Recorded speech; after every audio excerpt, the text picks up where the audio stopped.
मलाई चाहिँ पहिलेदेखि नै म अलिकति पार्टीको तर्फबाट भारततर्फ चाहिँ मैले अलिकति त्यसलाई चाहिँ हेर्ने गरेको, भारत मामिला हेर्नको लागि मलाई नै त्यसको जिम्मेवारी थियो।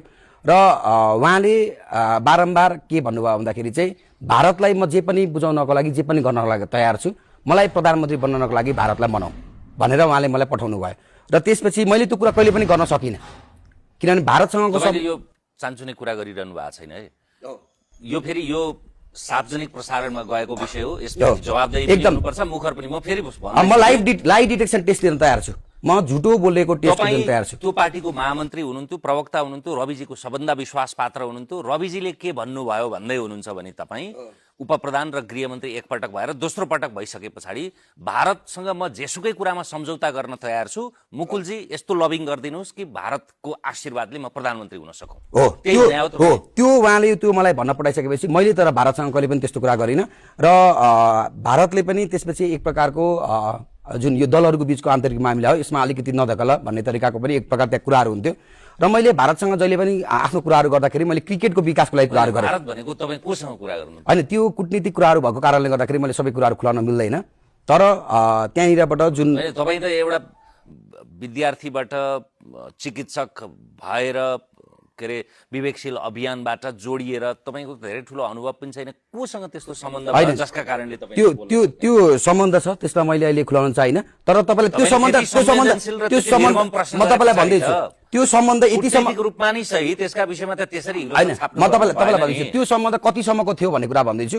त्यो सम्बन्ध कतिसम्म थियो भन्दाखेरि क्रिकेट विकासको लागि मैले त्यही सम्बन्ध परिचालन गरेर आजको दिनमा जुन क्रिकेट वर्ल्ड कप पछि जुन खेलाडीहरू गए, त्यसपछि इन्डियाले जुन क्रिकेट किटहरू पनि दियो हैन, भारतले जुन क्रिकेट किटहरू दियो, यो सबै कुराहरू त्यसपछि के छ भन्दाखेरि चाहिँ त्यो मैले स्थापित गरेको जुन एउटा माहौल सबै सृजना गर्नको लागि भारतले पछिल्लो पटक क्रिकेटमा गरेको कतिसम्म भन्दाखेरि परराष्ट्र मन्त्री जुन आउनुभयो क्रिकेट खेलाडीलाई भेटाउने गरी त्यो मैले गरेको। तर उहाँले पटक पटक आफूलाई भेटाउनको लागि पहल गरिदिनको लागि अनुरोध गर्नुभयो, तर मैले त्यतिर गर्ने मैले सामान्य रूपमा पहल त गर्दै नगरेको होइन।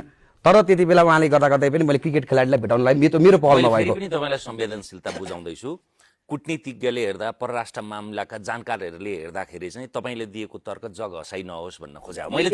तपाईँप्रति मैले प्रश्न गरे होइन, सन्देह पनि राखे होइन, तपाईँको आत्मविश्वासले मैले सम्मान गर्दै, त्यही पनि तपाईँले आफू त्यो पार्टी छोडिसके पछाडि, छोड्नु पनि भएको छैन भन्दै हुनुहुन्छ, निष्कासित भए पछाडिको एकमात्र यो अन्तर्वार्तामा कुराकानी गरिसके पछाडि यो चाहिँ त्यो एउटा दस्तावेज पनि हुन्छ भनेर भने हो क्या मैले? हजुर, होइन, त्यो मैले त्यो बुझेको छु त्यो कुरा। तर म तपाईँलाई भन्दैछु, उहाँले त्यो भनिसकेपछि त्यसपछि मलाई शङ्का लाग्यो, आत्मसमर्पणवाद हो कि यो भन्ने कुराहरू। मैले त्यसपछि त्यसलाई प्रतिप्रश्न मैले उहाँलाई गरिनँ। त्यो प्रतिप्रश्न नगरिसकेपछि के भयो भन्दाखेरि एकचोटि हामी उहाँ गृहमन्त्री भइसकेपछि एउटा होटलमा पत्रिकामा पनि आएको छ, हामीले भारतीय राजदूतावासलाई भेट्यौँ, राजदूतलाई भेट्यौँ, भारतीय राजदूतावासलाई। म, रविजी, शिशिर खनाल र सोनी वाग्ले हुनुहुन्थ्यो र त्यतापट्टिबाट आफ्नो एउटा टिम पनि थियो। र त्यो टिमबाट भेटिसकेपछि उहाँ जानुभयो। उहाँ गइसकेपछि तलको जुन त्यो लिफ्टबाट तल उर्लिसकेपछि त्यति बेला सोनी वाग्लेले मलाई के भन्नुभयो भन्दाखेरि चाहिँ भारतलाई नेपाल देशलाई चाहिँ भारतको राज्य बनाइदिनको लागि या भुटान स्टेट बनाइदिनको लागि एग्रिमेन्ट गरिदिने, र त्यो गरिसकेपछि यिनीहरूले मान्छन् भनेर भनिसकेपछि मलाई त्यति बेला झनक्क रिस उठ्यो। तर त फेरि रविजीलाई नभएर अब फेरि सोनिमलाई पनि लतार्न खोज्छु। है, म लाइभ डिटेक्सन टेस्ट दिन तयार छु उहाँले भनेको, र यो कुनै पनि प्रकारको छानबिन जानको लागि म तयार छु। कुनै पनि प्रकारको छानबिन, कुनै पनि तरिकाको के गर्नुपर्छ यसमा, यो मैले भनेको। तर यसको पछाडि कुनै मोबाइलमा रेकर्ड हुँदैन। यसको सत्य के हो भन्दाखेरि चाहिँ अब त्यसको आफ्नो जुन कुराहरू छ त्यो कुराहरू तपाईँ जानुपर्छ। र उहाँले सोनी वाग्लेले के भन्नुभयो भन्दाखेरि नेपाललाई भुटान बनाइदिने भन्ने कुराहरू भन्नुभयो, र त्यसपछि नेपाललाई भारतको राज्य बनाइदिने कुरा उहाँले गरिसकेपछि त्यति बेला मलाई झनक्क रिस उठेपछि के भयो भन्दाखेरि मैले त्यसपछि त्यति बेला त्यो धनक्क रिस उठेपछि त्यसको पनि एउटा पिक पुगेपछि चाहिँ त्यसले चाहिँ त्यो पत्रिकार यो गृहमन्त्री भएको 1-2 हप्ता 3 हप्ता त्यस्तो कुरामा म तपाईँलाई भन्दैछु तपाईँलाई हो म भन्दैछु तपाईँलाई। त्यसपछि किनभने म तपाईँलाई भन्दैछु त्यसपछि के भयो भन्दाखेरि त्यो दिनदेखि मैले स्वर्णिम बाग्लेलाई उपसभापति मानिन, र त्यसपछि यो कूटनीतिक तरिकाले अब किनभने मैले त्यति बेलैको विद्रोह गरेको बेलाले त हजुरवा कुरा गर्यो के कुरा गरेको भने अब त्यसमा 3-4 महिना बरु यो चाहिँ तपाईं लतारिएको भनेको चाहिँ अन्तर्गत आरोप हो, अफवाह हैन।